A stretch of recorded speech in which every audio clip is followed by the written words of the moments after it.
How could you, Carson? Just days from our anniversary? I glanced at the crumpled love letter in my hand, bile rising in my throat. The words blurred as tears stung my eyes. Carson's face paled. Margot, please let me explain. Explain what? I spat. That you've been having an affair behind my back? With whom? My mind raced, trying to make sense of the betrayal. He sighed, running a hand through his disheveled hair.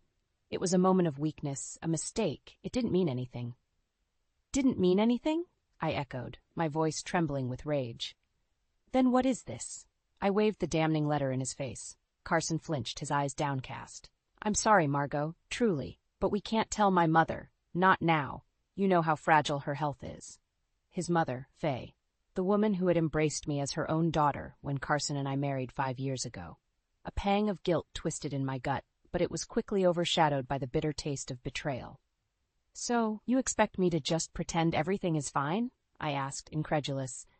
To lie to her, to everyone, while you carry on with your affair? Carson stepped closer, his hands outstretched in a placating gesture.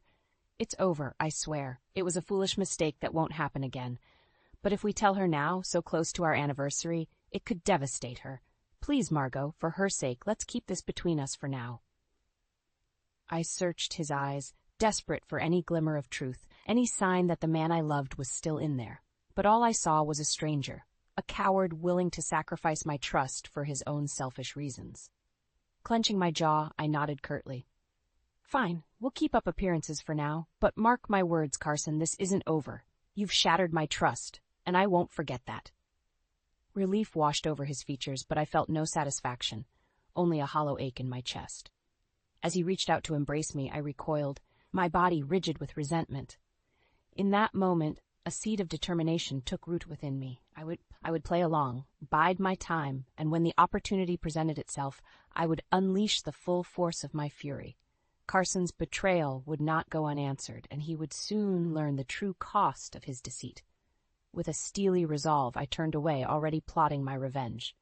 The anniversary celebration would be a mere charade, a calm before the storm I intended to unleash upon our fractured family.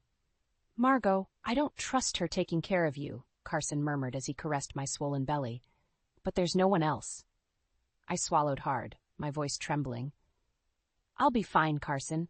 It's just for a few days while you're away on business. His brow furrowed with concern, but he nodded reluctantly. All right, but promise me you'll call if she gives you any trouble. As if on cue, the doorbell rang, and Faye's familiar silhouette appeared through the frosted glass. I plastered on a smile, determined not to let her see my apprehension. Margot, darling! Faye enveloped me in a suffocating embrace, her saccharine tone already grating on my nerves. How are my beautiful grandchildren treating you? We're doing well, Faye, I replied, extricating myself from her grip. Thank you for offering to help while Carson is away. Her eyes narrowed ever so slightly, but the smile remained fixed in place. Of course, dear. What are mothers-in-law for? Carson cleared his throat, shooting me a pointed look before turning to his mother. I'll be back in a few days. Take good care of her, Mom. Don't you worry about a thing, Faye cooed, patting his arm reassuringly. Margot and the babies will be in excellent hands. As Carson departed, I couldn't shake the sense of dread that settled in the pit of my stomach. Faye's kindly demeanor was already beginning to fray, revealing glimpses of the true nature I had witnessed during her tirades against me. The first few hours passed without incident, but as the day wore on, Faye's criticisms grew more frequent and cutting. Margot, dear, are you sure you should be eating that? She clucked disapprovingly as I reached for a snack.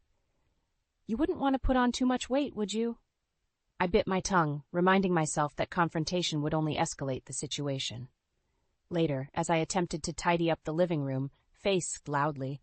Honestly, Margot, is this how you keep house? No wonder Carson is always so stressed. The barbs continued, each one chipping away at my resolve. By evening, I was utterly exhausted, both physically and emotionally. The next morning, Faye's true colors emerged in full force. Up and at 'em, Margot, she trilled, throwing open the curtains to let in the harsh morning light. There's so much to be done around here. Before I could protest, she thrust a list of chores into my hands, a veritable marathon of tasks that would have been daunting for someone without the added strain of a twin pregnancy. But Faye, I'm not sure I should be doing all of this, I ventured cautiously. The doctor said I need to take it easy. Her eyes flashed with barely concealed contempt. Nonsense. A little hard work never hurt anyone. Now get moving, or do you want my grandchildren to grow up in a pigsty? Cowed by her forceful tone, I reluctantly began tackling the list, my back and feet aching with every task. Faye hovered nearby, offering a steady stream of criticism and barbed comments that left me feeling utterly demoralized. By the time Carson returned home, I was a physical and emotional wreck, my body racked with pain and my spirit crushed by Faye's relentless onslaught. As he took in my haggard appearance, concern etched deep lines across his brow. "Margot, what happened? Are you all right?" Before I could respond, Faye swooped in, her saccharine mask firmly in place. "She's just been overdoing it, that's all. You know how nesting can be for expectant mothers." I opened my mouth to protest, to reveal the truth about her abusive behavior, but one withering glance from Faye silenced me. In that moment, I realized that confronting her directly would only lead to further anguish. No, I would bide my time, gather my strength, and when the opportunity presented itself, I would unleash the full force of my fury upon Faye and Carson both. Their betrayals would not go unanswered, and they would soon learn the true cost of underestimating my resilience. "You're just like your mother, worthless," Faye hissed, her words cutting through the silence like a knife. "I don't take orders from a failure." My heart sank as her cruel words echoed in the empty house. Memories of my late mother's gentle smile and unwavering love flooded my mind, a stark contrast to the venom spewing from Faye's lips.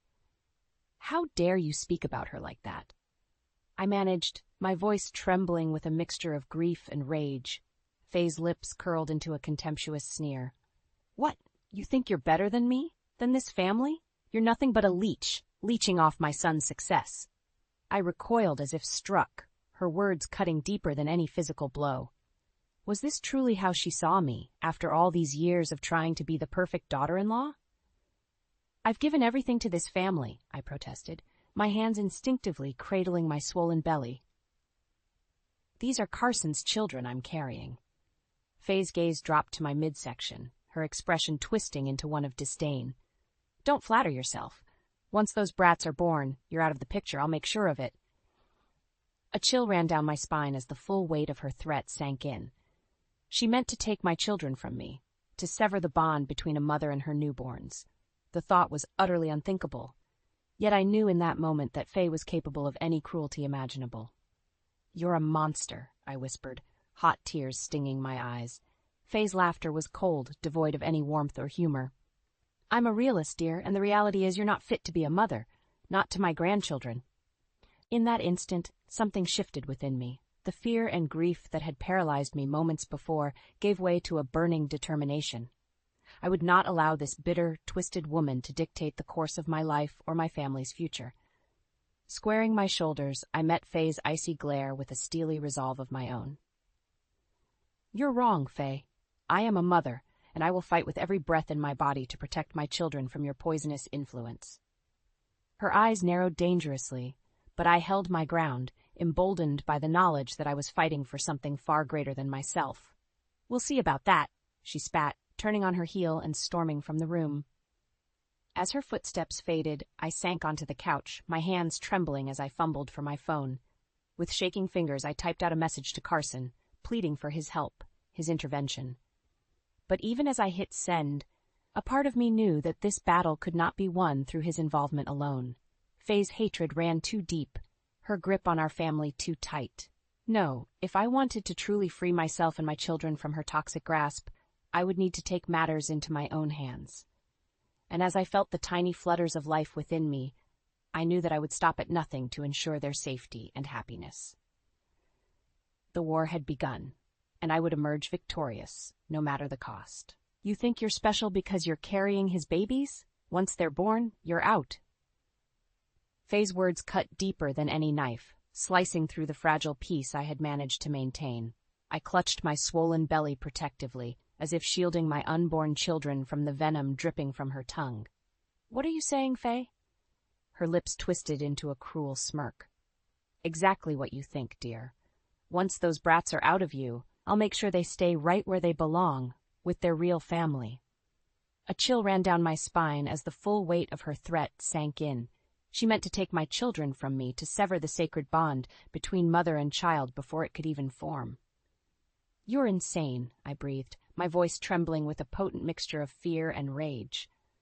"They're my babies, Faye. You can't just take them away." Faye's laughter was cold, devoid of any warmth or humor. "Watch me. You're nothing but an incubator, Margot, a means to an end. Once you've served your purpose, you'll be discarded like the worthless trash you are." Bile rose in my throat as I fought the urge to lash out, to claw and scratch until this vile woman understood the depth of my fury. But I knew such actions would only give her more ammunition, more justification for her twisted schemes. Instead, I forced myself to remain calm, to meet her icy glare with a steely resolve of my own. "I won't let you do this, Faye. These are my children, and I will fight with every breath in my body to protect them from your poisonous influence." Her eyes narrowed dangerously, but I held my ground, emboldened by the knowledge that I was fighting for something far greater than myself. "We'll see about that," she spat, turning on her heel and storming from the room. As her footsteps faded, I sank onto the couch, my hands trembling as I fought back tears of rage and despair. How could I have been so blind, so naive to the true depths of Faye's depravity? But even as doubt crept in, a newfound determination took root within me. I would not allow this bitter, twisted woman to dictate the course of my life or my family's future. Not anymore. With shaking fingers, I reached for my phone, opening the camera app and beginning to document the evidence of Faye's abuse. The cutting remarks, the emotional manipulation, the thinly veiled threats. Every cruel word, every caustic glance captured and preserved for the day when I would finally strike back. As the days passed, the collection grew, a damning testament to the true nature of the woman I had once foolishly called family. And with each new entry, my resolve hardened, my desire for retribution burning brighter than ever before. I would not be cowed, not be silenced or pushed aside like some inconvenient obstacle. I was a mother, a force of nature, and I would stop at nothing to ensure the safety and happiness of my children. The war had begun, and I would emerge victorious no matter the cost. "Faye, step back. I've heard everything." Carson's voice roared as he burst through the door, his eyes blazing with fury. "You have no right to threaten my wife." Faye's menacing glare faltered as Carson wrapped a protective arm around my shoulders, pulling me close to his chest. I clutched the damning evidence against Faye, bracing myself for the inevitable confrontation. "I should have known better than to trust a manipulative snake like you," Carson spat, his words dripping with venom as he glared at his mother. Faye's jaw clenched, her eyes narrowing into slits of rage. "How dare you speak to me that way after everything I've sacrificed for this family?" As Faye's vicious tongue unleashed on Carson, I couldn't help but feel a surge of anger towards her for the emotional torment she had inflicted on me. Her cruel taunts and empty threats had left me questioning my self-worth as a woman, as a mother. Just as I was about to unleash my bottled-up rage, the doorbell rang, breaking the tension. As I opened the door, my heart sank as I saw the sympathetic gaze of our dear friend, who had been a shoulder to lean on during my darkest moments. "Faye, you have no right to make threats against my wife," she said, her voice laced with anger. "She is carrying my grandchildren, and I will not have you terrorize her any longer." Faye's menacing glare softened as she realized the gravity of her actions and the consequences it could bring. As she begrudgingly let go of her bitterness, I couldn't help but feel a sense of relief, knowing that her toxic influence would no longer affect our family. However, as Faye's demeanor changed, so did her perception of me. She realized that I was not the weak, helpless woman she had initially thought, but rather a strong, resilient individual who could stand up to her manipulative ways. As Faye begrudgingly accepted my strength, I felt a sense of empowerment, knowing that I had the ability to confront her and break free from her emotional hold. In that moment, I realized that Faye's actions were a reflection of her own insecurities and fears, rather than a personal attack against me. Her cruel words and empty threats were a desperate attempt to maintain control and assert her dominance. As I confronted Faye's fears, I felt a sense of pity for her, rather than anger. Her actions were a cry for attention and validation, which she sought through emotional manipulation. Ultimately, Faye's threats were a test of my resilience and strength of character. By standing firm in the face of her intimidation tactics, I proved that I was not easily swayed by her empty promises or hollow threats. In the end, Faye's actions only served to strengthen my resolve and determination to be a better person, a better mother, and a better daughter-in-law. This affair ends now, Carson. My voice rang out, clear and unwavering, as I threw the crumpled love letters onto the dining table before the astonished faces of our family. You won't control me anymore. Carson's eyes widened in shock, his mouth opening and closing like a fish gasping for air.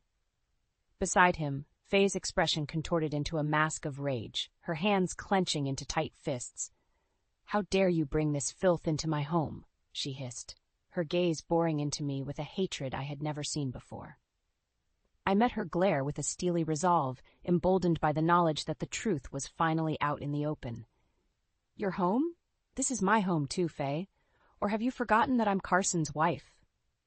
Harold, Faye's husband, shifted uncomfortably in his seat, his eyes darting between the damning letters and his wife's furious countenance. "Faye, what is the meaning of this?" Before she could respond, Carson's sister, Allison, spoke up, her voice laced with disgust. "It means my dear brother has been unfaithful, father, to Margot, to this family." A heavy silence descended upon the room, thick with tension and unspoken accusations. I could feel the weight of their judgmental stares, but I refused to shrink away, to cower in the face of their scrutiny. "Well?" I challenged, my gaze sweeping over the assembled family members. "Does anyone else have anything to say?" Faye's lips curled into a sneer. "You're making a fool of yourself, Margot. Carson would never betray me like this." A bitter laugh escaped my lips. "Betray you? Is that what you think this is about, Faye? Open your eyes. Your son has been carrying on an affair behind my back, and you've been too blinded by your own twisted desires to see it."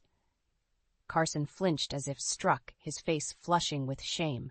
"Margot, please, let me explain." But I had no interest in his excuses, his feeble attempts at justification. "Explain what, Carson? How you lied to me, day after day, while you were off gallivanting with your mistress. Or maybe you'd like to explain why you allowed your vile mother to abuse and torment me, all in the name of keeping up appearances." Faye's eyes narrowed dangerously. "Watch your tone, girl. You have no idea what you're talking about." "Don't I?" I shot back, my voice rising with each syllable. "I have the bruises, the recordings, the proof of every vicious word and cruel taunt you've hurled at me over these past months." Harold's brow furrowed, his gaze shifting towards his wife with a newfound wariness. "Faye, is this true? Have you been mistreating Margot?" Before she could respond, I plowed ahead, determined to lay bare the full extent of their betrayal. "It's all true, Harold, every word. And it's not just Faye. Carson has been lying to us all, carrying on an affair right under our noses." A collective gasp rippled through the room, and I could see the realization dawning on their faces, the scales finally falling from their eyes. Allison was the first to speak, her voice trembling with barely contained fury. "You bastard! How could you do this to Margot, to your own children?" Carson opened his mouth to protest, but I cut him off with a sharp wave of my hand. "Save it, Carson. I'm done with your lies, your manipulation. From this moment on, you and your mother have no hold over me or my children. We're through." As the chaos erupted around me, with Faye and Carson desperately trying to regain control of the situation, I felt a weight lift from my shoulders. The shackles of their oppression had finally been broken, and I was free. Free to forge my own path, to build the life I deserved for myself and my babies. And as Harold and Allison rallied to my side, their support and solidarity a balm against the sting of betrayal, I knew that no matter what challenges lay ahead, I would face them with the strength and resilience that had carried me through this darkest of storms. The war was won, and I had emerged victorious. "You played me for a fool, Faye." Harold's voice was cold, unyielding, as he stared down his wife, his eyes hard as flint. "All these years, and I never knew the true depths of your cruelty." Faye's lips twisted into a sneer, but I could see the fear flickering in her eyes as the full weight of her actions finally caught up to her. "Harold, please, you don't understand." "Don't I?" He cut her off, his tone sharp as a blade. "You abused my daughter-in-law, threatened to take her children from her. And for what? Some twisted sense of control?" Carson stepped forward, his face etched with desperation. "Dad, Mom, please, we can work through this, as a family." But Harold was having none of it, his gaze swinging towards his son with a mixture of disappointment and disgust. "And you, Carson, how could you let this happen? How could you stand by while your own wife was tormented, all for the sake of keeping up appearances?" Carson flinched as if struck, his shoulders slumping in defeat. I almost felt a pang of pity for him, caught in the crossfire of his own making.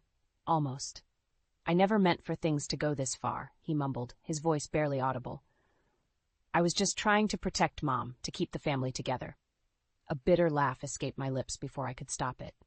"Protect her? From what, Carson? The consequences of her own actions?"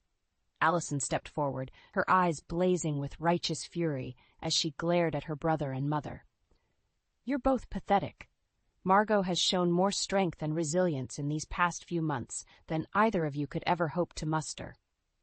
A swell of gratitude washed over me at her words, her unwavering support a balm against the sting of betrayal. At least someone in this twisted family had their priorities straight. Faye's gaze swung towards me, her expression a mixture of hatred and begrudging respect. "So what now, Margot? You've had your little tantrum, exposed us all for the world to see. Are you satisfied?" I met her glare head-on, my spine straight and unyielding. Satisfied? Hardly. "I want you out of this house, Faye. Out of our lives, until you can learn to treat me with the respect I deserve as Carson's wife and the mother of your grandchildren." A stunned silence fell over the room, broken only by the sound of Harold's slow, deliberate clapping. "Well said, Margot," he murmured, his gaze never leaving his wife's face. "You heard her, Faye. Pack your things and leave. I won't have you poisoning this family any longer with your bitterness and manipulation." Faye's mouth opened and closed like a fish gasping for air, her carefully cultivated facade of control crumbling before our very eyes.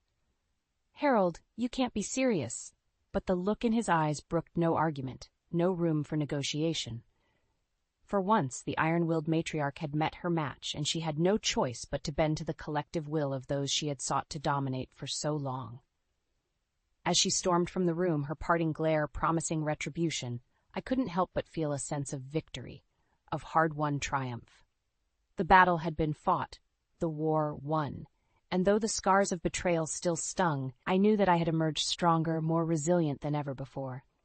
Carson's pleading gaze found mine, his eyes brimming with unshed tears. "Margot, please, give me a chance to make things right. I'll do whatever it takes to earn back your trust, your love." I studied him for a long moment, weighing the sincerity of his words against the weight of his transgressions. In the end, only time would tell if our bond could truly be mended, if the wounds of his infidelity would ever fully heal. But as I felt the gentle flutters of life within me, a reminder of the precious souls I carried, I knew that I owed it to them, and to myself, to at least try. "We'll see, Carson," I murmured, my voice laced with a cautious hope. "We'll see. We've been through hell, but this new chapter is ours." Carson's voice was soft, remorseful, as he cradled one of our newborn twins, his eyes shining with unshed tears. "I promise I'll spend every day making it up to you and our children." I studied his weary features, the lines of exhaustion etched deep into his face after the tumultuous events of the past few months. A part of me still seethed with anger, the memory of his betrayal a festering wound that refused to heal. And yet, as I gazed down at the tiny miracles swaddled in my arms, I knew that harboring that rage would only breed more toxicity, more pain. "I don't know if I can ever fully trust you again, Carson," I murmured, my voice thick with emotion. "What you did, what your mother did, it nearly broke me." He flinched, but nodded, his expression one of resigned acceptance. "I know, and I'll carry that guilt for the rest of my life. But please, Margot, let me prove myself to you, to our family. Give me a chance to be the husband, the father, that you all deserve." A gentle hand on my shoulder made me turn, and I found myself gazing into the kind eyes of Harold, my father-in-law and unexpected ally through this entire ordeal. "He's not the only one who needs to atone," Harold said, his voice laced with regret. "I should have seen what Faye was doing, put a stop to her cruelty before it went too far. For that, I am truly sorry, Margot." I felt a lump form in my throat at his words, touched by his humility and willingness to shoulder the blame. Thank you, Harold. That means more than you know. Allison stepped forward, her expression one of fierce determination. We're a family, Margot, and families stick together no matter what. Carson and Faye made mistakes, but we'll get through this together. A warm sense of gratitude washed over me as I looked around at the faces of those who had rallied to my side, who had chosen to stand against the toxic influences that had nearly torn us all apart. Though the road ahead was uncertain, I knew that with their support, their unwavering loyalty, we could overcome any obstacle. All right, I said, my voice strengthening with each syllable. We'll take it one day at a time, rebuild what was broken. But know this, Carson. One more misstep, one more lie, and you're out. I won't let our children grow up in an environment of mistrust and manipulation, not again. Carson nodded solemnly, his eyes shining with a mixture of relief and renewed determination. You have my word, Margot. From now on, it's just us, a family, united and strong. As I gazed down at the precious bundles in my arms, their tiny faces scrunched in peaceful slumber, I felt a surge of fierce love and protectiveness. These children, my children, would know only love, only safety and security. The shadows of the past would not be allowed to dim their futures, not while I still drew breath. Faye's specter lingered in the periphery, a constant reminder of the darkness we had overcome. But in that moment, surrounded by the warmth and solidarity of those who truly mattered, I knew that her hold over us was broken, forever shattered by the resilience of our bond. A new chapter was beginning, one forged in the fires of hardship and betrayal, but tempered by the strength of our love and the unbreakable ties that bound us together as a family. And though the road ahead was uncertain, one thing was clear. We would face it united, our spirits unbowed, our resolve unshakable, for we were survivors, warriors in our own right, and no force on earth could ever break us again.